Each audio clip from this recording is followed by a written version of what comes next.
Hello, and welcome. My name is Selin Bilgin. I am the founder of Luscious Living, where I am a women's hormone health specialist, and I really like to focus on PCOS, fibroids, PMS, menopause, and the like.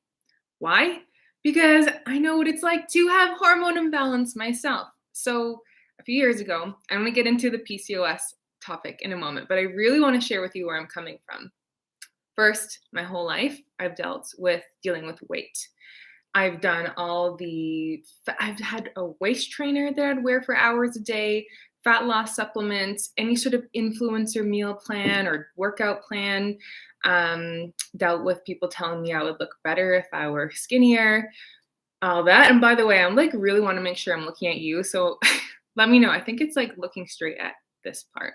Anyways, and then I was also having 2 to 4 periods in a month. And I was told to go on birth control, which maybe you're like me, and birth control completely threw me off and made me gain weight, but also did not make me feel good mentally. And then also, I was also told either that birth control or get a hysterectomy, which was not going to happen with the goal of having kids in a few years. And so I'm really a huge believer from my own self, from my clients, to really see the power of nutrition and see how the nutritional gaps, but also the mind, body, and spirit aspect of health impacts everything. And I've seen women, and you can go and look at my testimonials, but I have women who are going to have hysterectomies, women who thought they were going to deal with PCOS forever, no longer suffer with that. So just a brief little intro that I wanted to share with you and why I'm so passionate about helping women. Because when one woman feels great, then there is a ripple effect of confidence, of beauty, of a society that works. And that's the power that you have. So let's get right into the conversation of what I would eat in a day if I had PCOS. And this is exactly what I guide my clients with. This is also very general information. So you might be allergic to something or not like something I'm about to say with food preferences. So please know that it is very generic, and I encourage you to make this your own. So if your goal is to release weight, if it is to really hone in and on your fertility, even if you don't plan on having children in the next few years, maybe you do, maybe you don't. If you would like to release weight, then you're definitely in the right place. You're also in the right place if you love food. I love food. I'm a big foodie. I still eat ice cream and brownies and cookies. People often think with my profession as a holistic nutritionist that I don't eat any of that. And you could not be more wrong, because I love my dessert. I love my food, big foodie. And so you don't have to restrict. You don't have to be hungry. That was my biggest thing, is if I want to feel better, I want to achieve my ideal weight. And if you look at some videos a few years ago, you'll see what I'm talking about, with how much bigger I was and unhealthier. If I'm going to be skinny, then I have to eat salads all the time. You don't have to do any of that. Okay. And so you're in the right place if those are your goals. And you also are not like a 6-pack abs person, because I'm not that person either. I don't have a 6-pack abs. I'm in my healthy body weight. And I don't believe, especially a lot of clients that work with me, want that either. You just want to feel good. You want to, be feeling yourself in your clothes and, have more energy. Okay. So, and by the way, when I look down, I'm just looking at my notes here. So what I noticed, first and foremost, that a lot of women with PCOS are actually not eating enough. And, some of them come to me and they're like, well, clearly I'm eating too much, because then I wouldn't have extra weight. But trust me, you're probably not eating enough. Your body is probably starved for nutrition. And one of the biggest aspects of healthy body weight, healthy mood, healthy energy, and hormone balance is actually consuming breakfast. But don't let me lose you here, because I know a lot of women I also work with don't like eating breakfast, aren't hungry in the morning, or even nauseous. So we're going to get to that. We're going to get to lunch, dinner, snack, and dessert ideas. And at the very end, I'm going to share with you the top 4 supplement recommendations as well. This is going to be a short and sweet video on what to eat if you have PCOS, or what I would eat if I have PCOS. So first and foremost, if you're not feeling hungry in the morning, you're feeling nauseous, that's a whole other conversation, a whole other video topic. And it's actually to do with your digestive fire. That takes some time to build on. So say you are waking up in the morning, you're rushing through, and you're getting to work or school or wherever it is, then you're not hungry. I would aim to grab a healthy snack. Like, I'm telling you, like almonds or walnuts, if you can grab something like that. If you can grab, what else did I have an idea? Like a few bites of a chia pudding, even just something to have fuel, especially if you're going to be drinking coffee. You always want to pair food with coffee, okay? And not have coffee on an empty stomach, because it is a recipe for hormone imbalance, okay? So there's that. When you do get hungry, maybe this is around 10 o'clock, between 11 o'clock, something like that. And this is what, by the way, and I'm very specific about those times, because that's when I would like fast. This is a long time ago, I'd fast, and then I would not be hungry, mostly because I was binge eating at night. But anyways, around 10 to 11 is when I'd actually start to get hungry. So if this is you, this is when I would pack something like a chia pudding with coconut milk, with chia seeds and blueberries. So coconut milk, because you have your healthy fat. You're going to have your chia seeds, because it's going to be something that's high in omega-3s to reduce inflammation, add fiber to increase your bowel movements, which will then decrease excess estrogen in the body, which is going to be creating some of those PMSy symptoms, even if you're not having your period. And then the blueberries are also anti-inflammatory, and they're tasty, and they're sweet as well. We really want to be focusing on balancing blood sugar and not having anything that's too sweet. Still, I'm going to give you some recipe ideas for the desserts, because come on, life without desserts pretty boring. I almost named my practice Dessert First Nutrition as well, funny enough. Okay. So you do want to focus on warm cooked foods as much as possible throughout the day, rather than raw. So I'd like for you to take out some of those raw smoothies, raw salads, raw cucumbers, like cold foods, and focus on, again, warm. So roasted Brussels sprouts, a warm chia pudding, soups and stews. So for example, could be a one-pan meal. So you had some chicken breasts, some sweet potatoes, Brussels sprouts, done. Okay, you don't have to be a chef. I am certainly not a chef in the kitchen. You can have, let's see, what else I have on here. So stew, right? You can just toss in a few items in the slow cooker, go to work, and then come back and you have your dinner. It could be a broccoli pasta salad, okay, with sausage.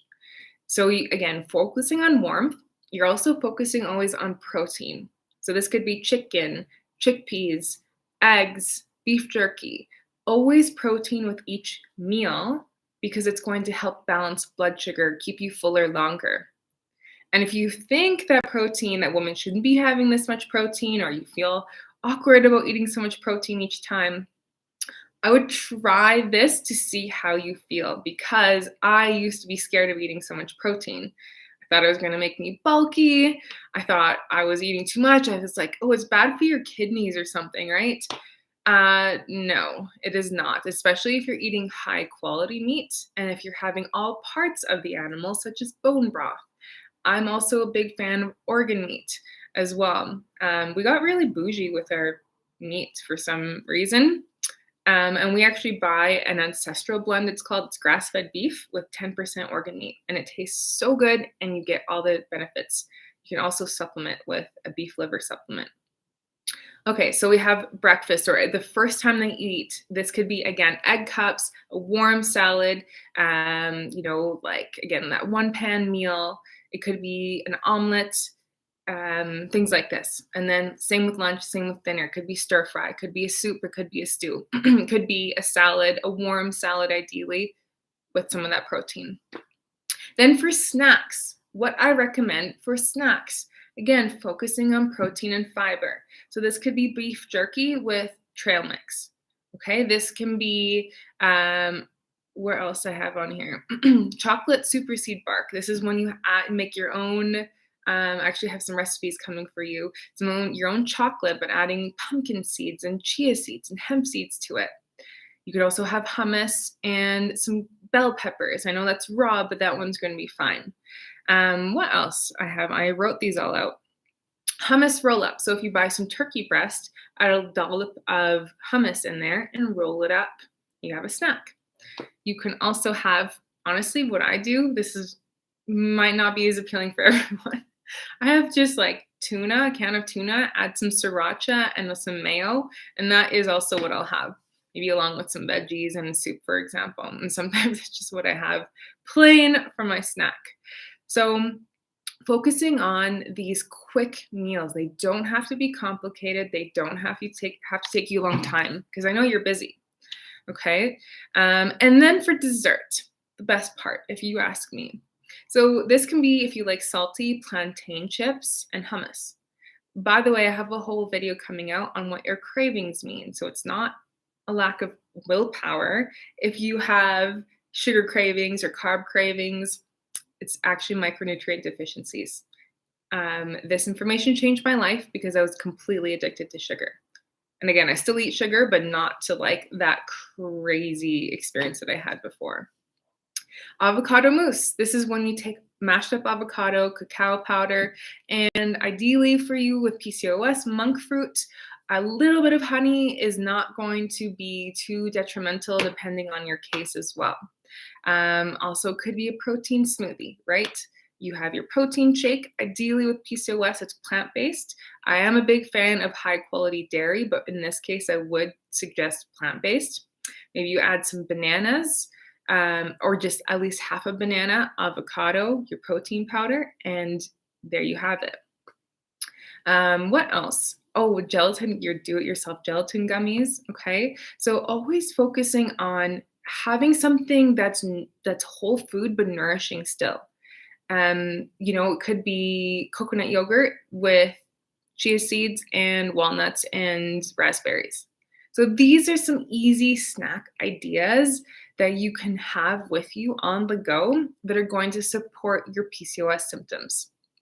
So breakfast, lunch, dinner being warm, cooked foods, always focusing on protein and adding in leafy vegetables, especially cruciferous vegetables like broccoli, cabbage, kohlrabi, cauliflower, bok choy. Those are going to be key and to be eaten medicinally, so a few times a week. And then for your snacks, whether it's salty or sweet that you like, again, having it be quick, having it be whole foods, fiber rich, and ask, where is the protein? Okay, that is food. And then I have 4 supplements that I would encourage you to consider taking. So women with PCOS have been found to have lower levels of vitamin D. And so the best form of vitamin D is through the sun, of course, but if you're like me and live in a very, very cold country, it's not always possible. So I do recommend supplementing with a vitamin D supplement. Ideally, it has omega-3 in it. And why omega-3 is to help reduce your inflammation levels. In North America, we have 2 high omega-6 and 2 low omega-3 ratios, which is inflammatory because omega-6 on its own is not bad. So vitamin D. I would also then, of course, have omega-3s. If you eat fish multiple times a day, then that's not a problem, but most of us are not eating fish that often. And that's, again, going to help with brain fog, but also with lower inflammation. So we have vitamin D, omega-3s, magnesium. If there's literally one thing that you got from this video, please let it be magnesium. If you're watching this in North America, we are extremely depleted. Magnesium is the most depleted in our soil and in our bodies. Magnesium has over 300 processes in the body, which helps with sleep, helps with anxiety, helps with chocolate cravings as well, or sugar cravings. So magnesium is going to be key. The body best absorbs magnesium through the skin. So an oil or a spray is going to be best taken nightly. However, if that's not your jam, then a good quality magnesium biglycinate is going to be the next best bet. Now, take this nightly. Do not overdo it, or else you will get diarrhea in the capsule form. It's really hard to overdo in skin form. And if you live by an ocean, then please profit from that, because that is the best source of magnesium as well. The last one is myo-inositol. Also, please let me know if you have any questions. I know I'm just like riffing fast. I want this to be short and sweet, under 20 minutes for you. Myo-inositol, that's going to really help. It's been clinically studied to show the reduction of insulin levels, so meaning blood sugar. And so this is going to be, hi, great tips on PCOS. Going to put some of these in action. Coffee on empty stomach. Who knew? Thank you so much. Oh, it's so nice to see you here. Thank you so much. Yeah, coffee on an empty stomach is a big one, and so many of us do it, right? Okay, and so myo-inositol is going to really help lower blood sugar levels. And when you lower blood sugar levels, that's going to go hand in hand with weight release. Because it's not because you have PCOS that there's weight gain typically, it's the blood sugar, okay? And the body does not know what to do with the extra blood sugar in your body, and so it stores it as fat, okay? There's a whole conversation with stress and PCOS and blood sugar as well, that we'll get into another video. And so myo-inositol, it will take about 3 months to actually start to see and feel the effects of that, but that's a really big one here, okay? So magnesium, vitamin D, omega-3s, and myo-inositol. Please make sure you get the highest quality possible, because if you don't, then you're paying a lot for the filler of the supplement as well. So what's kind of an addition to the actual medicinal ingredients, okay? And then yeah, just looking over through my notes, that is really what I wanted to speak with you about today, is what I would eat if I had PCOS. And that would really to be focusing on balancing blood sugar, eating protein for each meal, adding in those cruciferous vegetables, as it's going to, again, help clear excess estrogen, really support your liver there. Another conversation to be had is about the microbiome. But again, that's what I really wanted to focus on here, as well as the supplements. I will see you again very soon for the next video. I have a lot more content coming out here. I want to thank you so much for being here and for watching, and I will see you next time. Mwah. Bye.